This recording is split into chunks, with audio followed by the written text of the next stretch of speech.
په خوب کې قیامت لیدل یو ډیر ژور او له معنا ډک خوب دی چې اکثره وخت د انسان د نفس اعمالو او د ژوند د حالاتو سره تړاو لري.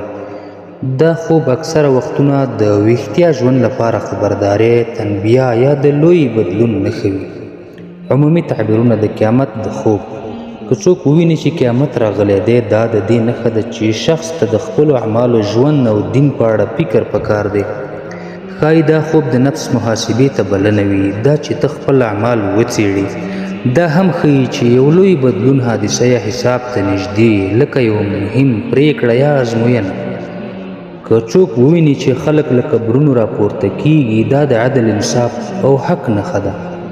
ښایي ته د عدالت تمه لرې، یا ته به د یوې فیصلې یا حساب سره مخ شي. دا هم ښیي چې د تیرو اعمالو عواقب به ته وینې، که ښه وي که بد.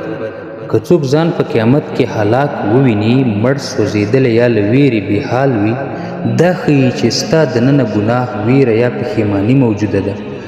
ممکن الله تعالی ته د رجوع وخت در رسېدلی وي. دا خوب تنبیه ده چې توبه، اصلاح او نیک عملونه وکړه. که څوک وویني چې د قیامت ورځ ده خو دی ژغورل شوی دی، دا د یو نیک انجام نښه ده. ښایي الله تعالی ته نږدې یې او ستا اعمال به ښه پایله ورکړي. دا هم ښیي چې ته به له ستونزو، فتنو یا خطرونو نه خلاص شي.